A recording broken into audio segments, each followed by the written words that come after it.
മോഹൻ ചെറായിയുടെ ഓർമ്മച്ചപ്പിൽ നിന്നുള്ള ഒരു ഭാഗം കേൾക്കാം. അവതരണം മേരി തോമസ്.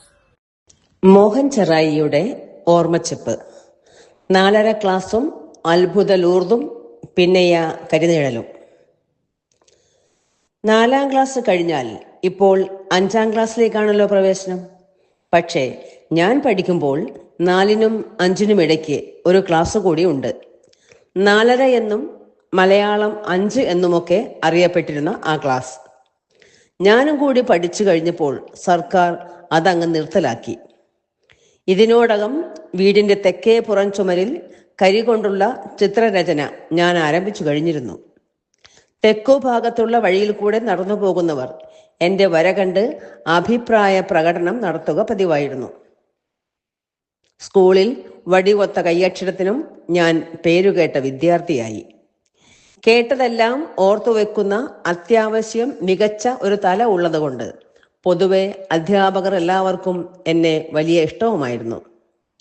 ആ വർഷം സ്കൂൾ വാർഷികത്തിന് ഹാർമോണിയം, തബല, വയലിൻ, ക്ലാർനെറ്റ് തുടങ്ങി വിപുലമായ പക്കമേളത്തോടെ എൻ്റെ അത്ഭുത ലൂർദ് എന്ന കഥാപ്രസംഗം ഉണ്ടായിരുന്നു.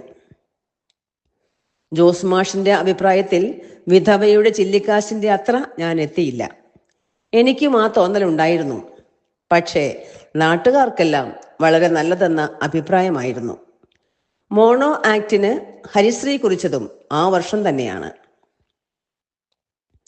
നന്മകളുടെ വിളനിലമെന്ന് പേരുകേട്ട നാടിന്റെ സൽപ്പേരിന്മേൽ കരിനിഴൽ വീഴ്ത്തിയ ഒരു സംഭവം ഉണ്ടായതും ഇക്കാലത്താണ്.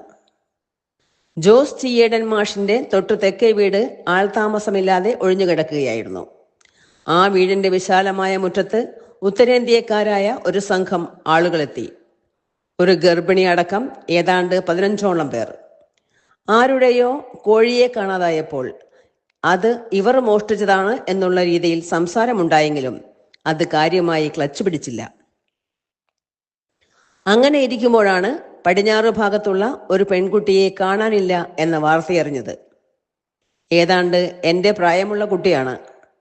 ഇതിനിടെ ആരോ പറഞ്ഞു പരത്തി, പുതിയതായി എത്തിയ പരദേശികൾ പിള്ളേരെ പിടുത്തക്കാരാണെന്ന്. കേട്ടവർ അങ്ങോട്ടെത്തി നിമിഷനേരം കൊണ്ട് ആ പറമ്പ് ആളുകളെ കൊണ്ട് നിറഞ്ഞു.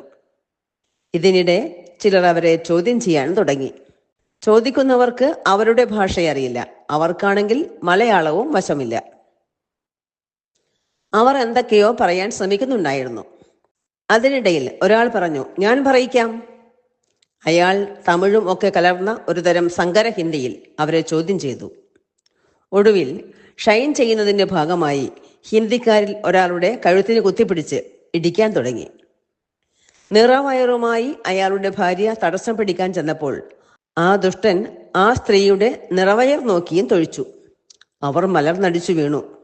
ഇത് കണ്ട് ബായി അമ്മയടക്കം ചില സ്ത്രീകൾ ഇടപെട്ടു. അതോടെ ആളുകളുടെ മനസ്സുമാറി. ദുഷ്ടനെ വഴക്കു പറഞ്ഞോടിച്ചു.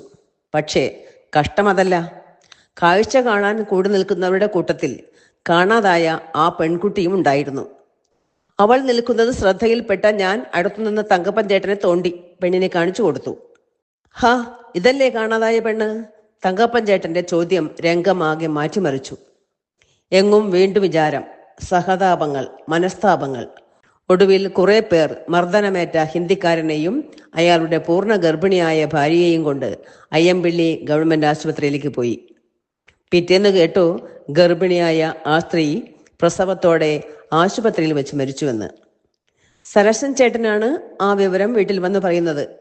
ഭാര്യയുടെ മൃതദേഹത്തിന് സമീപമിരുന്ന് സ്വയം തലയറഞ്ഞ് കരയുന്ന ആ ഹിന്ദിക്കാരന്റെ അവസ്ഥ കേൾക്കെ കണ്ണു തുടച്ച് അമ്മ പറഞ്ഞു, ഈ ചെയ്ത പാപമൊക്കെ ഏത് ഗംഗയിൽ ചെന്ന് കുളിച്ചാലാണാവോ തീരുക?